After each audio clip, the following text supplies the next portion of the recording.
Para Celina, con amor, Cris Pérez. Para mi adorada Celina. Un mes antes de que la asesinaran, Celina y yo fuimos a la propiedad que habíamos comprado en Corpus Christi. Era un terreno hermoso, con una quebrada que bordeaba un lado y una colina, que parecía ser el sitio perfecto para construir una casa y criar la familia que estábamos planeando. Nos encantaba ir allá, al atardecer, e imaginar nuestro futuro juntos. Celina siempre me dijo que quería 5 hijos, cosa que me hacía reír. Ensayemos a tener primero un bebé, le decía, después hablamos. Esa tarde en especial, Celina y yo nos sentamos en la cima de la colina a ver cómo el inmenso cielo de Texas se ponía de todos los colores, desde un azul pálido hasta un brillante color durazno y después un violeta oscuro. Quiero que mis hijos crezcan, rodeados de muchos animales, dijo Celina. De todos los animales que hay. No puedes reunir todos los distintos tipos de animales, le dije, en broma. Si lo haces, saldrás y no encontrarás más que una pila de plumas en lugar donde alguno se comió tus pollos. Celina recostó su cabeza en mi hombro. Imagínalo, Cris, es aquí donde crecerán nuestros hijos, corriendo y jugando, un día no muy lejano. ¿Puedes creerlo? Podría, le dije. Permanecimos allí sentados hasta que oscureció casi por completo. Aunque lo que yo quería hacer realmente era ponerme de pie de un salto y comenzar de inmediato a limpiar nuestra propiedad. No quería que hubieran coyotes ni serpientes cascabel cerca de nuestros hijos. Quería proteger a mi familia, pero claro, eso no fue así. No pude proteger a Celina. Después de que mataron a Celina, vendí nuestra propiedad. No podía soportar la idea de vivir allí, en ese terreno, sin ella. Durante un tiempo no podía soportar muchas cosas. Después de que Celina murió, muchos me pedían que escribiera nuestra historia. Siempre respondía que no. Mis sentimientos eran demasiado privados. Cuando perdemos a alguien que es algo precioso para nosotros, tenemos que hacer el duelo a nuestra manera. La mía fue guardar los recuerdos para mí, guardar y sellar en lo más íntimo de mis sentimientos. Fue una respuesta automática al perder a Celina, porque el dolor era demasiado intenso. Continué guardando mi tristeza en lo más profundo, mientras procuraba seguir con lo que había quedado de mi vida. No quería pensar en Celina en lo absoluto, porque la pérdida súbita de todo lo que habíamos buscado y todo lo que habíamos creído me podría producir un profundo dolor. Claro está que a pesar de todo pensaba en ella. Cada día los recuerdos venían a mi mente sin invitarlos. Escuchaba una de las canciones de Celina en la radio o veía una historia sobre ella en la televisión y el dolor salía de nuevo a la superficie, tan agudo como una aguja clavada en la palma de la mano. Además, todos me seguían preguntando cosas acerca de ella. Querían saber por qué su padre se oponía tan rotundamente a nuestra relación, obligándonos a vernos en secreto, hasta que al fin por desesperación nos casamos a escondidas. Querían saber si Celina, quien hablaba regularmente a los alumnos de las escuelas acerca de la importancia de seguir estudiando y mantenerse alejado de las drogas, era en realidad tan buena, sincera y generosa como se mostraba en público, o simplemente era una buena actriz. ¿Ocultaba Celina un oscuro secreto? ¿La asesinaron por envidia? ¿Fue su muerte el resultado de un negocio de drogas que salió mal? ¿Tenía un amante? ¿Había terminado nuestro matrimonio? En ese momento no me interesaba aclarar las cosas. No respondía a preguntas de los medios ni de los fans de Celina. Estaba demasiado ocupado tratando de encerrar completamente tras un muro esa parte de mi vida. No podía compartir mis recuerdos de Celina porque eso habría significado aceptar su muerte. Hacía mi duelo en privado y sobreviví su pérdida, permaneciendo cerca de mi familia y continuando con mi música. Inclusive armé una banda y gané mi propio Grammy por un álbum de rock latino titulado Resurrection, con canciones que Selena me inspiró a componer después de su partida.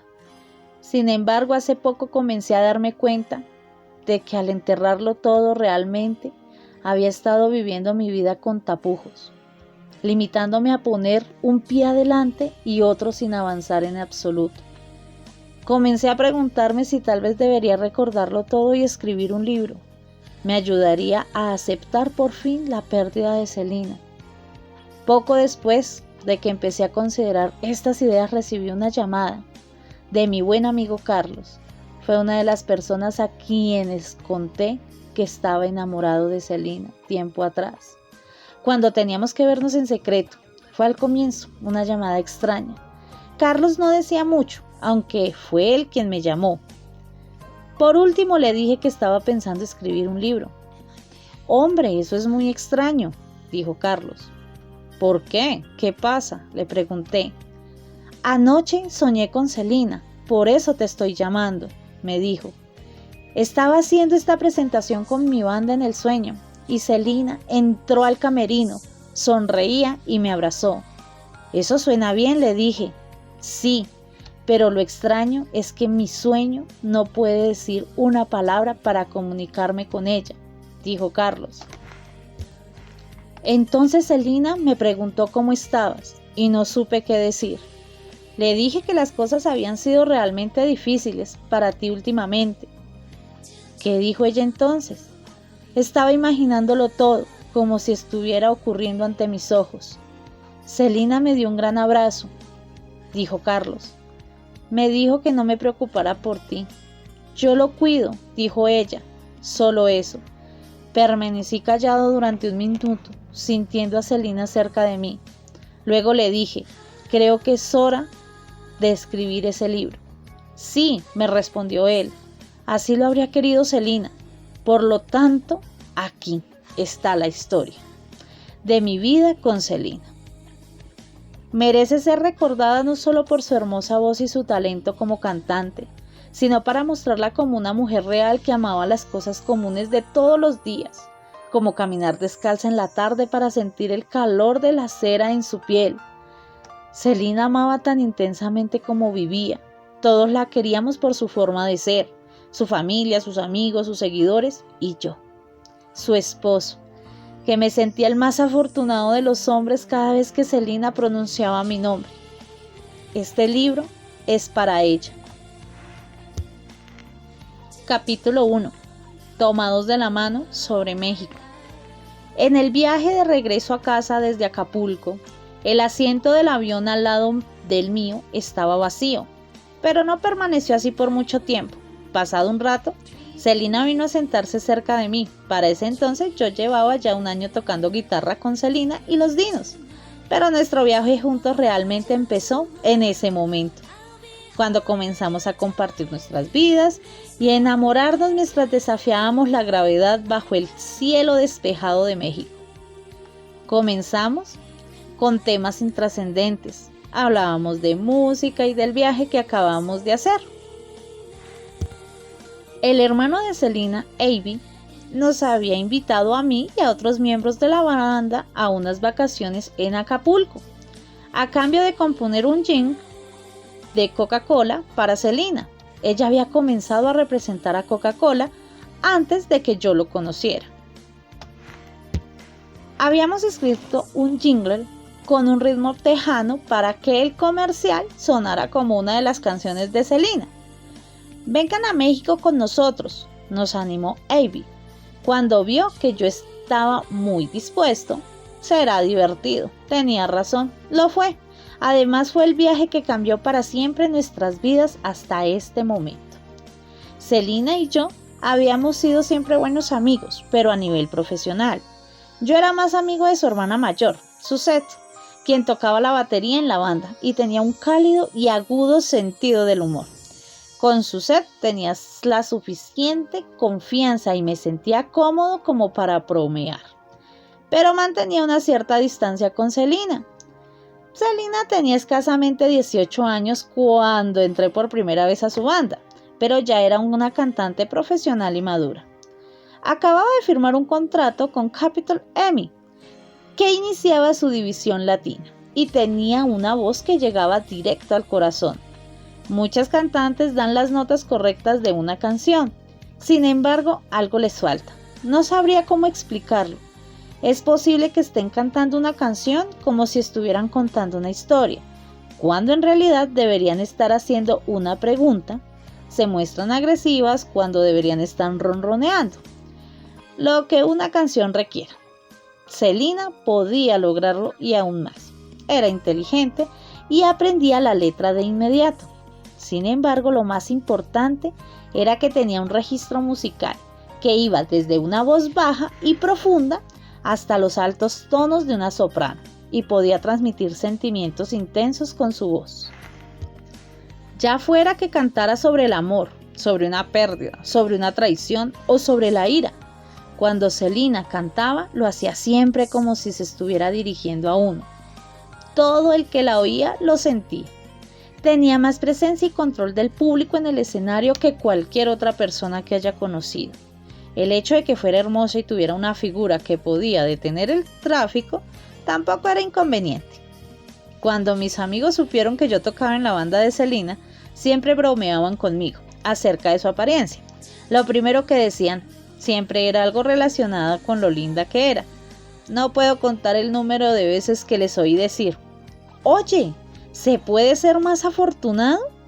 Te encuentras justo detrás de ella en la banda y ves todo lo que pasa ante tus ojos». Sí, respondía, pero lo importante es que ella sabe cantar. Desde que entré a la banda no había tenido la oportunidad de pasar un rato a solas con Selena. Siempre estábamos en grupo, ya fuera en el escenario, en el autobús, cuando salíamos a cenar, si estábamos animados después de una presentación, o en el estudio, o simplemente jugando videojuegos. Sin embargo, no me tomó mucho tiempo en darme cuenta que Selena y yo éramos polos opuestos. Ella era alegre y extrovertida, le encantaba ser el centro de atención. Mientras tanto, yo la observaba en silencio, sin importar lo que estuviera ocurriendo. Alrededor, a veces me limitaba a oír la música con mis audífonos y a tocar la guitarra, mientras los demás bromeaban. Selena no dejó pasar mucho tiempo antes de empezar a bromear y decir que yo era muy retraído. A veces me gustaba provocar a Selena a propósito, solo para jugar con ella, y pronto desarrollamos una pequeña rutina cómica, como sobre este tema. Selena comenzaba a hablar mientras estábamos todos reunidos, y yo pretendía no prestarle la menor atención. Me limitaba a mirar al frente con los audífonos puestos, como si pudiera ver a través de ella. Se acercaba y parada frente a mí comenzaba a mover la cabeza de un lado al otro, diciendo: «Hola, aquí estoy». Si lo lograba no reírme, ella comenzaba a darme palmaditas en la mejilla como para despertarme. Y yo me hacía el sorprendido. Era algo que siempre hacía reír a todos. Cuando estábamos de gira, Selena siempre era muy divertida. Además de estar conmigo, bromeaba con los otros miembros de la banda.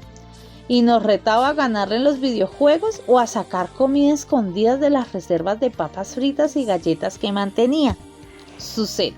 Sin embargo, fue solo en México donde Selena se sintió realmente libre para ser ella misma y actuar como mujer independiente, no como la hermana menor de todos.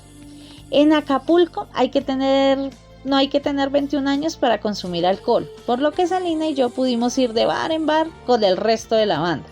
Ella iba a mi lado, apoyándose un poco en mí y hablando con entusiasmo del restaurante al que iríamos esa noche y de lo que podríamos hacer con todo el grupo. En esa oportunidad, durante la cena, estábamos uno al lado del otro y yo estaba muy consciente de la presión de su cálido muslo contra el mío. Claro que no me quejé. Durante esas vacaciones debajo de las palmeras de Acapulco, agitadas por el viento, no pude ver menos que estar cada vez más consciente de la presencia física de Selena. Su cuerpo me atraía, aunque siempre cubría su bikini. Procuraba no fijar la vista en ella, pero lo hacía de todas formas, mirándola de reojo cuando ella pensaba que no la estaba viendo. A veces también la pesqué mirándome, cuando nos estábamos en la playa, en la piscina, en los bares. Alquilábamos pequeñas lanchas en una ensenada y navegábamos a toda velocidad. Celina era atrevida y se reía sin control cada vez que lo hacíamos, riéndose más fuerte de lo que jamás la había oído. Su risa era contagiosa y pronto todos los demás reíamos a carcajadas. Ahora que estaba en el avión al lado de Celina, me costaba trabajo respirar. Me sentía prácticamente incapaz de estar allí sentado y no tocarla. El ambiente estaba cargado entre los dos, mientras ella no dejaba de conversar, arreglándoselas de una u otra forma para lograr que dejara al descubierto mis sentimientos. Terminé contándole cómo empecé a tocar música. Le hablé del divorcio de mis padres y de mis sueños de convertirme en un intérprete de rock.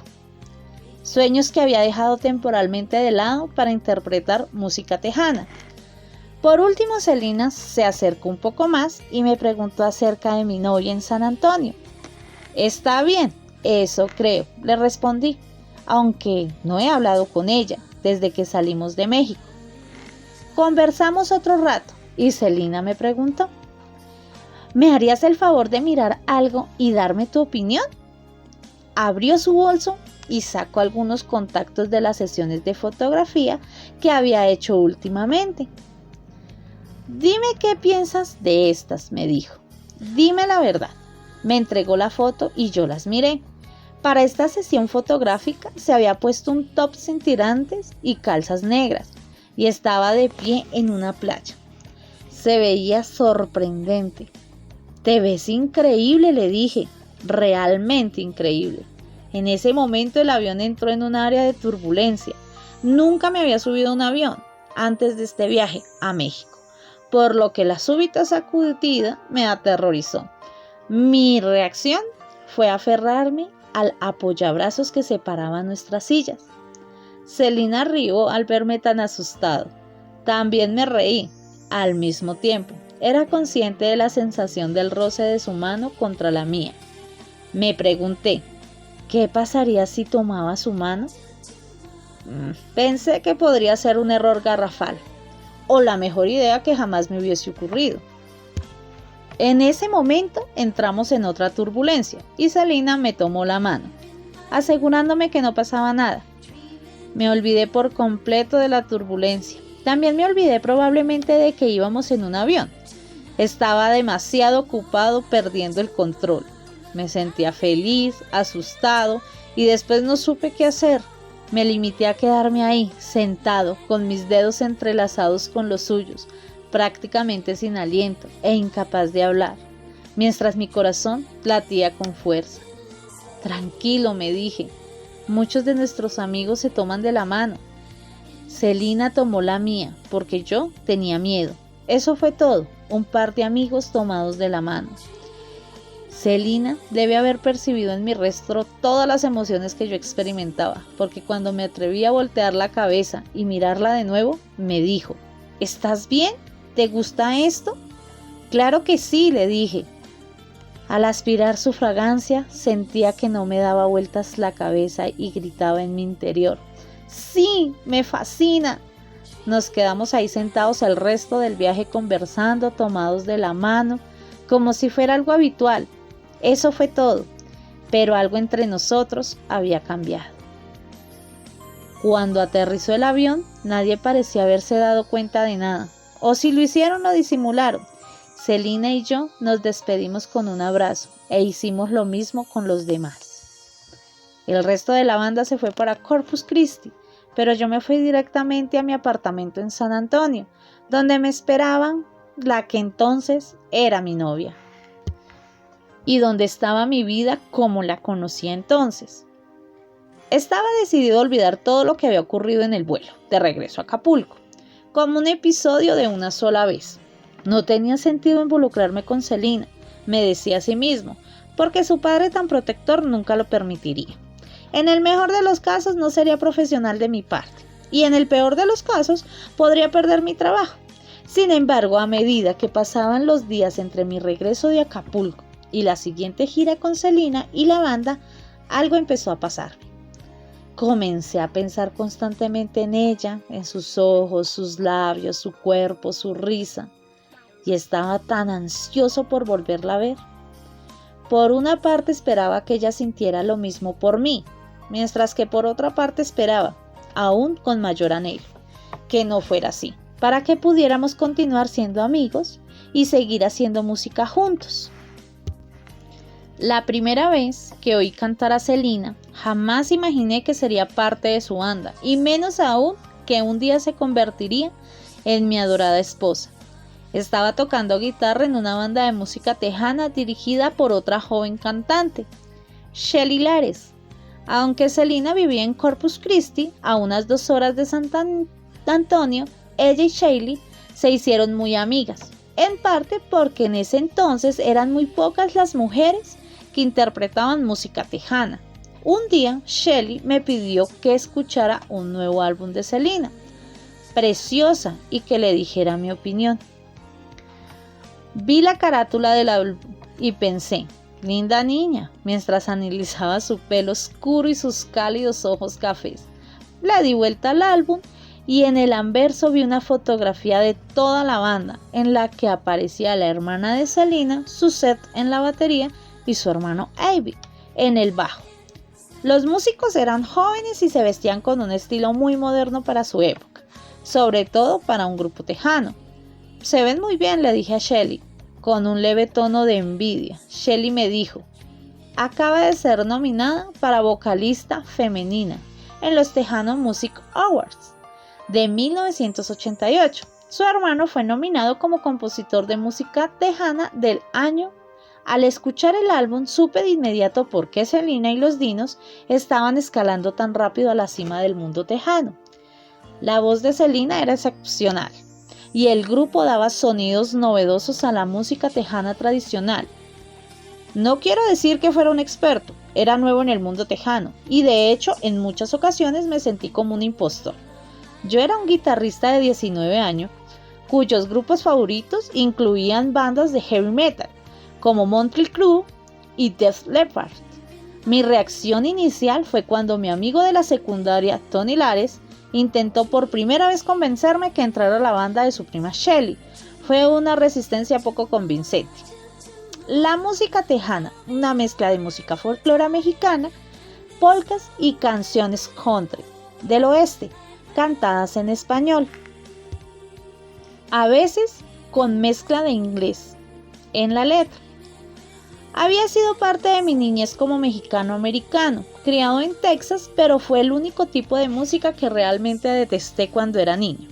E iba con mi abuela a alguna parte. Ella ponía música tejana en la radio y yo en el asiento de atrás del auto. Me tapaba los oídos y gritaba ¡no! Pero Tony me había encontrado en un mal momento y a pesar de mis sueños de escaparme a Los Ángeles y empezar una banda padrísima de rock, compartía un apartamento con mi padre y el único trabajo que pude encontrar fue ordenando libros en una biblioteca local. La idea de Tony que realmente podríamos ganar dinero tocando música aunque fuera tejana en fiestas y matrimonios me convenció de aceptar su oferta. Tony, Shelly y la banda me fueron enseñando las canciones de Más, de Laura Canales, de David Vigarza, La Mafia y de Tailgating Bread. Excelentes grupos tejanos que surgieron en los años 80. Cuando comencé a tocar con Shelly por primera vez, no podía distinguir un grupo de otro. Sin embargo, al cabo de unos meses me familiaricé tanto con la música que en cerca de 4 segundos de estarla oyendo ya la podía identificar. Los grupos tejanos tenían sonidos individuales al igual que los músicos de cualquier otro género. En ese entonces la música tejana era como una gran ola que se estaba formando y todos éramos surfistas. No sabíamos qué tan grande llegaría a ser esa ola, pero estábamos decididos a dejarnos llevar por ella tanto como fuera posible. Los nuevos músicos, sobre todo los de Más y La Mafia, utilizaban potentes sistemas de sonido y escenificaban sus presentaciones con luces destellantes. Llevaban el pelo largo y su vestuario era de licra. La música tejana se estaba convirtiendo en algo fresco. Sin lugar a dudas había dejado de ser el mismo sonido monótono que escuchaba en el auto de mi abuela y Selena y los Dinos eran evidentemente únicos. Tan pronto escuché ese álbum, supe que tendríamos éxito al fusionar la música tejana tradicional con el rhythm and blues, la cumbia colombiana y el pop. Mientras escuchaba a Selena y los Dinos con Shelly, fui leyendo los créditos que aparecían en la carátula del álbum y me asombró ver que el hermano de Selena, Avi Quintanilla III, no solo había producido este álbum, sino que había escrito muchas de las canciones de Selena. Selena tenía una voz muy hermosa, de eso no cabe duda, pero Avi fue el primero que me impactó. Me había convertido en el director musical de Shelly por descarte. Cuando Tony abandonó la banda, Avi estaba haciendo lo que yo había soñado, poder hacer algún día como productor y compositor de canciones. ¡Wow!, le dije a Shelly, estos tiempos están en nuestro patio trasero, no puedo creer que no los haya oído antes. Se dice que Selena y los Dinos firmarán un contrato con la disquera EMI Latin, dijo Shelly. ¿Quieres venir a mi casa a oírlos? Tengo un video. Claro, tal vez podamos incluir en nuestro repertorio alguna de sus canciones, le respondí. Esa noche mi amigo Rudy Martínez, quien tocaba el bajo en nuestra banda, fue conmigo a la casa de Shelly y nos reunimos alrededor del televisor de la sala y Shelly puso el video en su videocasetera. La filmación se veía borrosa, había sido tomado con una cámara montada en un trípode, pero pude darme cuenta de que Selena ya era una verdadera estrella. Tenía una figura preciosa, podía bailar como nadie y su voz era increíble. Aún viendo a Selena en esta pequeña pantalla, sentí que dominaba el escenario. El auditorio entero se puso de pie y bailó con ella mientras abarcaba todo el escenario de lado a lado, derrochando energía y carisma. Aunque personalmente me había dado cuenta de los encantos de Selena, Rudy estaba decidido a que yo me interesara y prestara atención siempre que pensaba que Shelly no se daba cuenta. Rudy me codeaba mientras veíamos la grabación sentados en el sofá. Fíjate en ella, me susurraba. Sí, ya la veo, le respondí. Cielos, dijo. Ya sé, le dije. Pero en realidad ya no estaba mirando a Selena. Para mí era simplemente una cantante más. Estaba más interesado en la banda y en analizar su instrumentación. Después Rudy y yo fuimos a casa juntos. Oye, Wayne, me dijo Rudy, ¿viste eso? Sí, lo vi, le dije, pensando aún en la música. Los Dinos tocan muy bien. Él se rió. No, tonto, la chava del video. Realmente está muy buena, amigo. Me reí también, sin imaginar que en unos pocos meses estaría tocando guitarra en la banda de Selena. Ni que la acababa de ver en el video, sería mi futura esposa. El hecho de que Selena cantara con tanta tranquilidad en el escenario era apenas natural, puesto que había estado cantando desde niña. Su padre, Abraham Quintanilla, era un mexicano-americano de segunda generación con aspiraciones musicales propias. A comienzos de los años 60 fue cantante de una banda llamada Los Dinos. Abraham y su grupo lograron que una de sus canciones se transmitiera por la estación de radio de música pop de Corpus Christi y se convertiría en un éxito, pero cuando no pudieron quedar en el top 40, los Dinos cambiaron de música tejana y tocaban en salones de baile. Al final, Abraham dejó la música para mantener a su familia, su esposa Marcela y a sus 2 hijos, y entró a trabajar a Don Cherka, compañía en Lake Jackson, Texas. El hecho fue que Abraham dejó de interpretar música, pero nunca dejó de amarla. Es posible que fuera todos los días a trabajar a la planta química, pero aún tocaba la guitarra por la noche después del trabajo. Selena venía y se sentaba a escucharlo para cuando tenía 6 años. Ya cantaba sola y Abraham reconoció de inmediato su talento. Como diversión principalmente para él mismo, Abraham decidió convertir el garaje en una sala insonorizada para que la banda de la familia enseñó al hermano mayor de Selena, a Avi Quintanilla, a tocar el bajo. También enseñó a Suzette, la hermana mayor de Selena, a tocar la batería en la banda. Fue algo en contra de Suzette. Luchó constantemente al principio porque pensó que para una mujer ser baterista era algo muy extraño. Abraham persistió en su misión. A pesar de todo, y pronto, la banda de la familia ensayaba al menos media hora diaria en el garaje. Sin embargo, este pasatiempo no satisfacía totalmente la inquietud creativa de Abraham.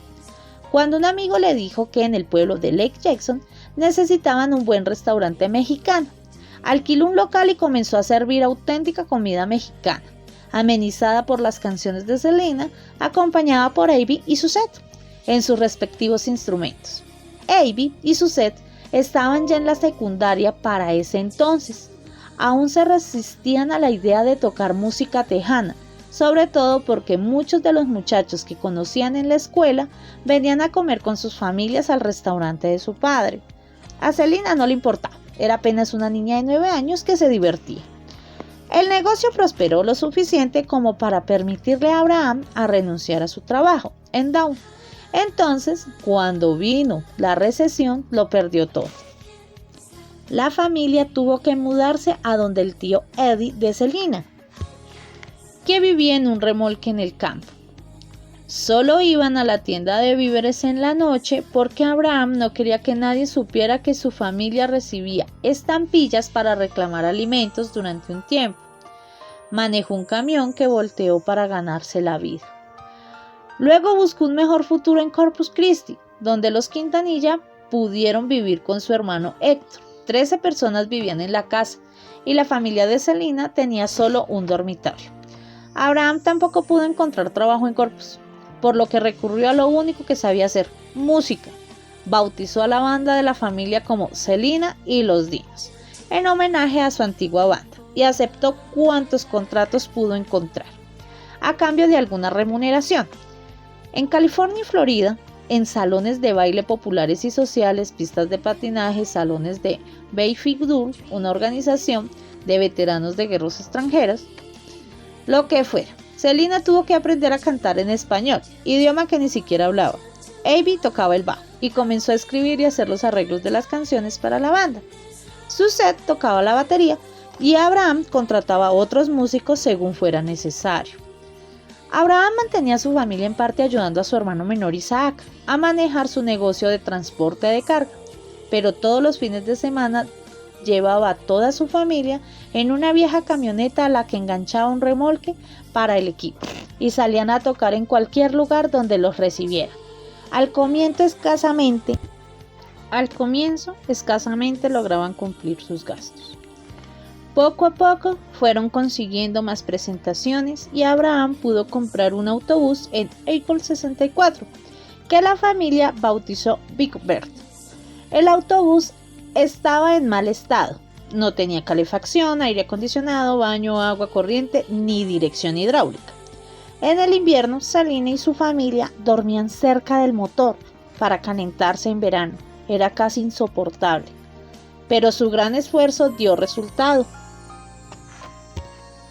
Para 1984, cuando Selena tenía escasos 13 años, ya había grabado su primer álbum, con los Dinos, con el sello discográfico de Freddie. Abraham estaba tan empeñado en que su familia tuviera éxito con la música que puso esas metas sobre todo lo demás. Estaba enfocado en hacerle realidad el inevitable ascenso de Selena al estrellato. Para cuando Selena cumplió 15 años, apareció en la cubierta de Tejano Entertainer y alcanzaba cada vez más notoriedad, a un nivel cada vez mayor, como la vocalista más joven del género. Grabó un sencillo que fue un gran éxito, Dame un beso, compuesta por Abbey con el acompañamiento de Ricky Vela al teclado, seguido por otro exitoso sencillo en 1986, A Million to One. A pesar de que sabía apenas un mínimo de español, Selena no solo cantaba en este idioma, sino que apareció 2 veces en uno de los programas más populares de televisión, en español, el show de Johnny Canales, y cantó ante miles de personas en Matamoros, en una ciudad fronteriza de México. En 1987, un año antes de que la conociera, Selena fue coronada como intérprete femenina del año en los premios de música tejana, destronando a la anterior reina de la escena, Laura Canales.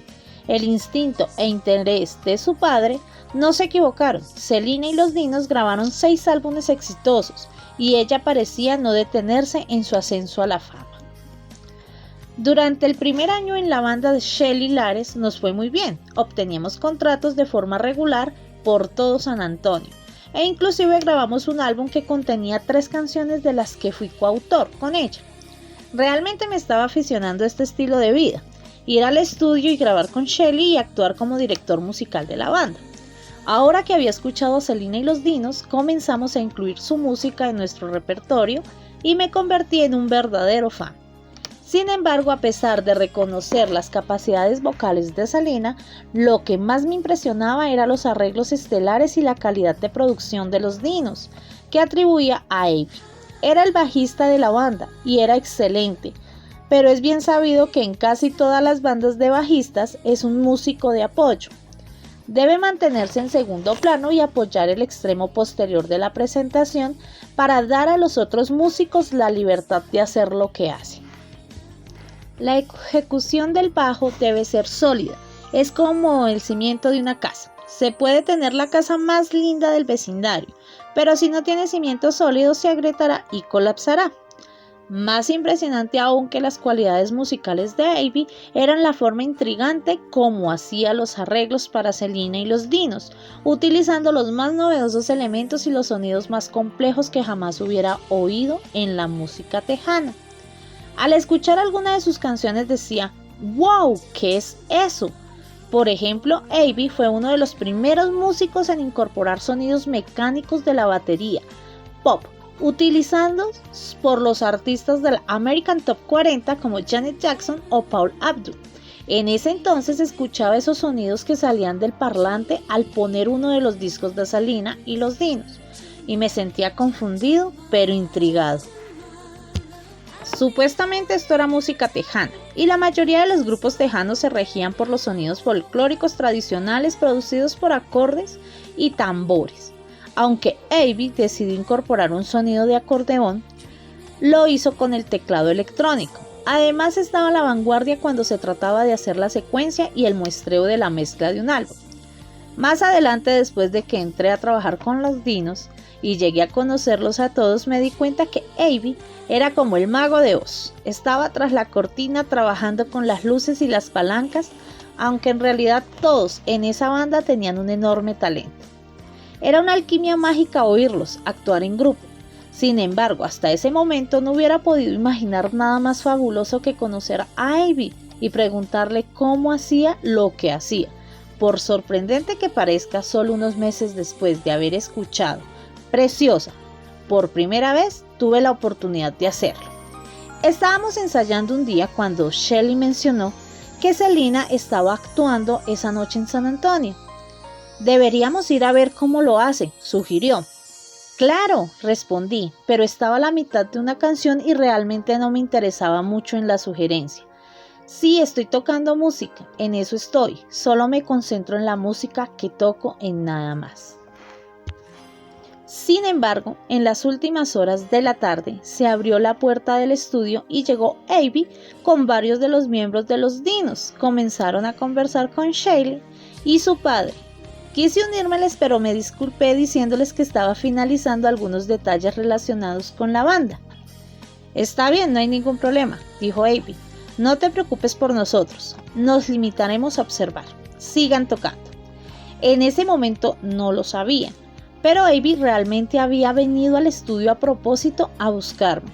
Necesitaba un guitarrista que pudiera interpretar no solamente la música tejana tradicional, sino también ayudar a la banda a incluir canciones más populares de rock y el pop en su repertorio, porque el objetivo de la banda era llegar a grabar un mayor número de discos en inglés. Esa tarde había estado trabajando en una canción de Pat Benatar con la banda de Shelly. Ahora con Avi y los miembros de su banda observándonos, comenzamos otra vez la canción desde el principio. Después del ensayo, Avi nos invitó a oír a Selena y los Dinos, que estaban presentándose en la ciudad, y fue la primera vez que vi a Selena en el escenario, haciendo lo que sabía hacer. No presté mucha atención a la cantante, estaba muy ocupado viendo a Avi y los Dinos acompañarla, y recuerdo haber pensado, son aún mejores en vivo. Había otros grupos tejanos que se presentarían esa noche después de Selena y los Dinos, pero no me interesaron mucho. Salí por un rato a tomar aire fresco y conversar con un grupo de amigos, cuando vi que Abby caminaba hacia nosotros. Me separé del grupo y fui a su encuentro. ¿Qué te pareció?, me preguntó. Fue increíble, le dije, y en ese momento Abby me contó que había venido a nuestro ensayo más temprano ese mismo día, específicamente para verme tocar la guitarra. Quería ver si lo que había oído acerca de tu forma de tocar era cierto. Y realmente me gustó lo que escuché. Yo asentí y le agradecí el cumplido, pero todavía no entendía lo que me esperaba, hasta que me lo dijo de golpe. ¿Qué pensarías de entrar a formar parte de los Dinos?, preguntó. Definitivamente me interesaría, le respondí. El corazón me latía con fuerza. Ya imaginaba todo lo que podría aprender tocando música con alguien de tanta experiencia y talento como parecía tener Abby. Muy bien, dijo Abby. Anotó rápidamente su número de teléfono en un pedazo de papel y me lo entregó. Estaba más que interesado en entrar a la banda de los Dinos. Me emocionaba la idea, pero acababa de empezar a trabajar con mis amigos Albert y Rudy en una nueva banda. Me era difícil tener que abandonar nuestro proyecto y serles desleal. Sabía también que entrar a trabajar con los Dinos significaría permanecer con la música tejana, en lugar de perseguir mi sueño de convertirme en un guitarrista de rock. ¿Era eso lo que realmente deseaba? Lo era, así lo decidí. Sabía que estaría tocando a un nivel totalmente nuevo si pudiera hacerlo con un grupo tan sofisticado y de tanto renombre como el de los Dinos. Un par de días después me llamó Abby y me dijo: Oye, ¿quieres o no quieres la oportunidad de trabajar con los Dinos? Tenemos que saberlo ahora mismo. Sí quiero, le dije, como para tranquilizarlo, pero antes debo resolver algunas cosas con los de la banda que estoy ahora. Al día siguiente le conté a Rudy la oferta que me había hecho Abby y lo difícil que me resultaba tomar una decisión. ¿Qué? ¿Te pidió que entraras a trabajar con los Dinos?, dijo Rudy. Yo asentí. Güey, ¿qué haces todavía aquí con nosotros?, me preguntó Rudy. ¿Quieres decir que si te lo hubiera pedido a ti, tú simplemente te hubieras lanzado al agua, abandonando el barco y dejándonos?, le dije riendo. Puedes estar seguro de que me habría ido, dijo Rudy. A la mañana siguiente llamé a Abby y me uní a los Dinos. Esa llamada determinó el curso de mi vida de una forma que jamás habría podido predecir. Pero supongo que la vida siempre es así, ¿no? ¿No es cierto? Uno nunca sabe cuáles de las decisiones que toma van a ser las más importantes, aunque parezcan aparentemente tan insignificantes como tomar la decisión de tocar un instrumento musical o sentarse al lado de alguien en un avión. Capítulo 2. Romance en gira. Cerca de un mes después de nuestro viaje a Acapulco, Celina y yo hablábamos a solas en un área poco iluminada del autobús en el que hacíamos la gira. Yo estaba recostado en mi cama en uno de los camarotes altos y ella estaba parada a mi lado con el codo sobre el camarote. Estaba lo suficientemente cerca como para que yo me inclinara y la besara. ¿Me atrevería? El deseo me trastornaba. De repente la puerta que separaba los camarotes del área de reunión se abrió de golpe, haciéndonos saltar a los dos. Su padre Abraham supuestamente debería estar conduciendo el autobús, pero en cambio estaba aquí ocupando todo el espacio de la puerta y mirándonos con un gesto de reproche.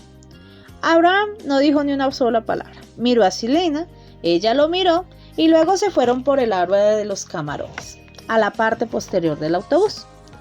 Más tarde ella me dijo que su padre le había preguntado qué estábamos haciendo. Nada, respondió ella, solo hablábamos. No parecía que no estuvieran haciendo nada, respondió él. No querrás que la gente piense que hay algo entre tú y Chris. Celina se disculpó y Abraham nunca me dijo nada al respecto. Para él yo seguía siendo un buen tipo, un amigo de toda la familia. Creía que me podía tener confianza con respecto a su hija.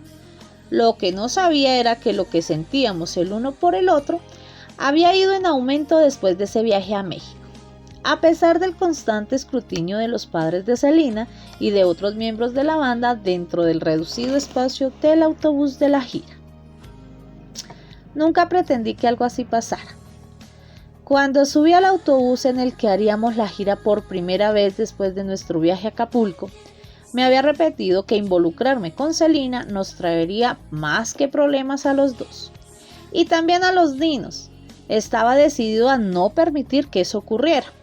Sin embargo, en el mismo instante en que sus luminosos ojos negros se cruzaron con los míos, sentí que se derretían mis defensas. A partir de ahí, decidí estar abierto a lo que sucediera. Mis sentimientos por Celina eran tan abrumadores que sabía que tenía que darle a nuestra relación una oportunidad del 100%. Era evidente que Celina sentía lo mismo, así como había sido algo tan natural estar sentado a su lado en el avión cuando regresábamos de México y tomarnos de la mano mientras hablábamos. Fue muy natural ahora juntos pasar todo el tiempo posible. Antes de ese viaje a México, yo había mantenido una distancia profesional con ella, en el escenario. Celina cantaba al frente mientras que yo estaba en el fondo, en mi propio mundo, tocando la guitarra y adaptándome a esta vida totalmente nueva fuera del escenario. Solo la veía en compañía de su familia y de otros miembros de la banda. Entre una y otra gira solía pasar el tiempo con Abby, cuando ensayábamos o tocábamos en algún lugar de Corpus. Y a veces Celina podría unírsenos para ver televisión, para hablar un rato, pero eso era todo. Y así debía ser. Eso era lo que pensaba durante ese primer año que trabajé con los dinos. Aunque saltaran las chispas, las habría sofocado, porque sabía que no podía haber nada entre nosotros. Yo no quería poner en riesgo mi trabajo. Tenía una novia en San Antonio. Y lo último que necesitaba era que se iniciara un rumor acerca de una relación entre los dos.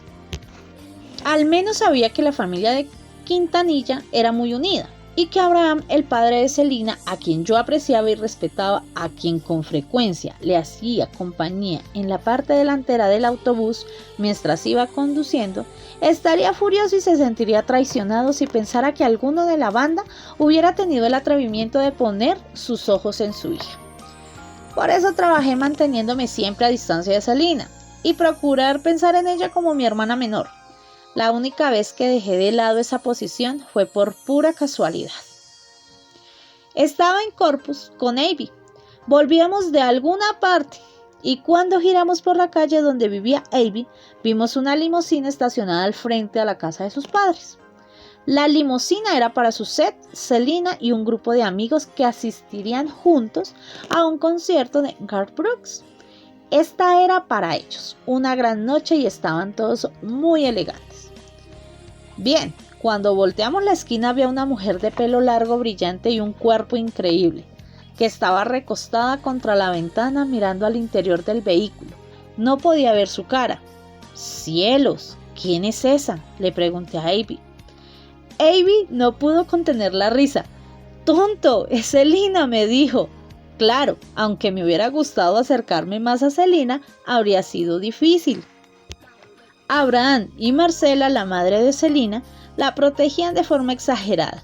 Tenían que hacerlo en el mundo de la música tejana. Siempre circulaban historias de cantantes que obtienen la oportunidad de aparecer en el escenario porque han dormido con fulano o con sutano.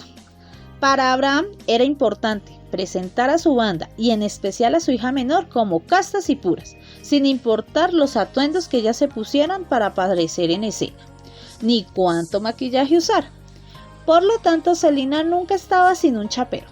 Ella y Suzette dormían en la habitación del hotel donde dormían sus padres cuando estábamos de gira, y los padres de Celina la acompañaban cuando no estaba en el escenario, a menos de que estuviera encargado Abby o Suzette de hacer de chaperones.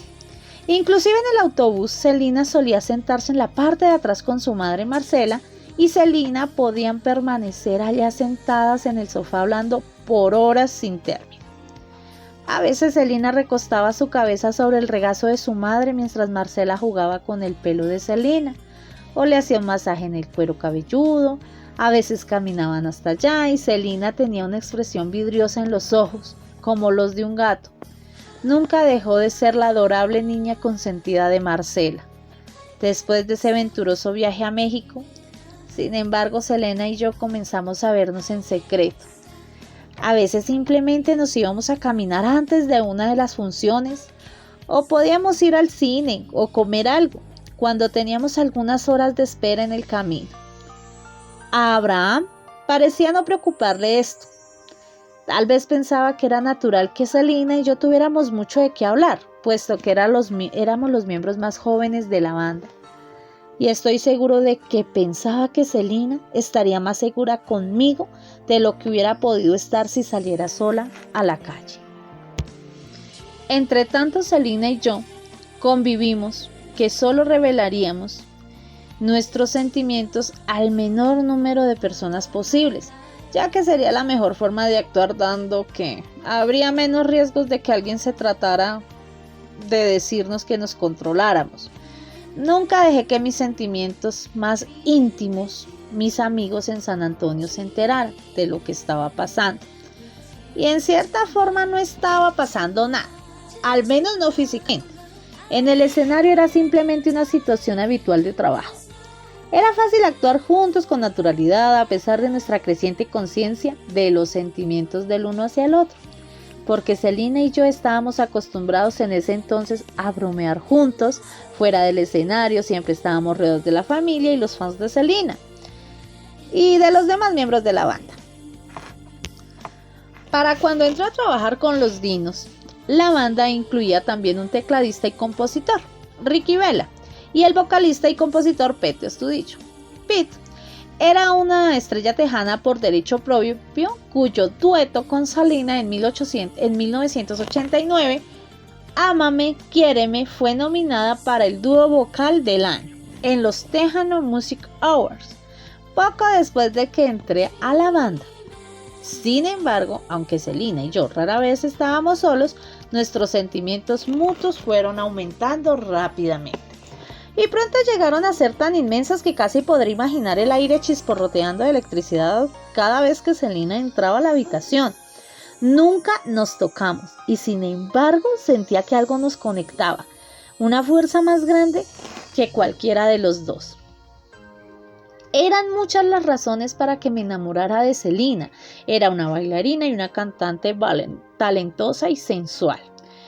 Una llamativa estrella rompió realmente el molde de la música tejana, con todo desde la música que cantaba hasta su forma de vestir, con sus brillantes tops de tiras y sus pantalones pegados al cuerpo.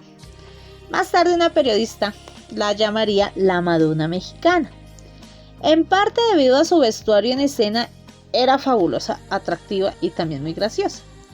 Sentía atracción hacia la mujer que veía en el escenario, pero me enamoré de la verdadera Selena, la mujer que reía sin control mientras montaba en lancha a alta velocidad, la que estaba siempre decidida a derrotar a todos los hombres de la banda en los videojuegos, la que usaba jeans y zapatillas y se ponía una gorra de béisbol cuando íbamos en el autobús.